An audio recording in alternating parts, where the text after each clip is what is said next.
Mamaya makapunta ka kay Marites at maichika. Nandiyan ang nina mo. Pumunta ka din mamaya, magmaano ka at baka mabigyan ka ng chocolate.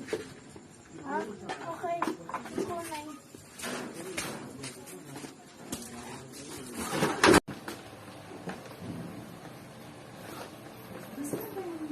Mga chocolate at sabon ko, nagkasalubong pa ng Mare. Ninang. Tuloy na, anak! God bless lang po. God bless you. Balik ka mamaya ha, may pasalubong ako sa'yo. Sige po. Titinda muna ako ng isda. Dadaan muna ako yung Marintes. Marintes! Marintes! Marintes! Pumunta ka muna sa bahay mamaya pagkatapos kong maglako ha. Mag-uusap tayo. Dumating na yung kumari natin galing sa abroad. Sige Mare, pupunta ako sa inyo mamaya. Pag nakita kitang dumating, pupunta na lang ako sa bahay nyo. Wala sila doon. Alis tayo agad.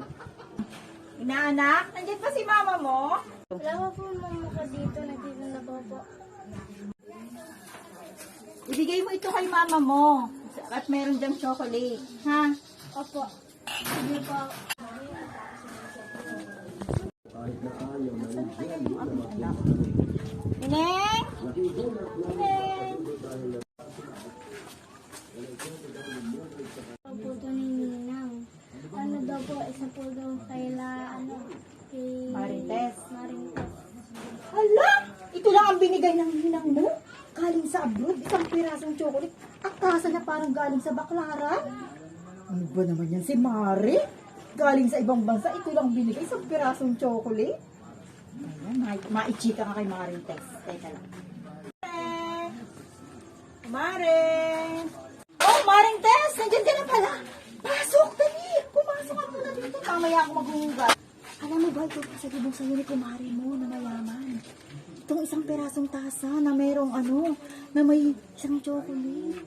Mare, nagbigay pa siya. Ni isa lang naman. Wow, Mare! Chocolate, masarap ito. Favorite ko to at saka itong tasa, magagamit ko ito, Mare. Yaan mo na si ating kumari kung ito lang ibinigay sa atin. Dapat pasalamat natin kung ano ang ating natanggap. Hindi naman natin alam kung ano ang naging buhay niya doon. Pahalagahan natin ang bawat natatanggap natin, maliit man ito o malaki. Ay tama ka nga pala, Mari. Hindi ko dapat ginanon si kumari natin kasi hindi naman natin alam kung ano yung buhay niya sa ibang bansa. Napakahirap kumita ng pera.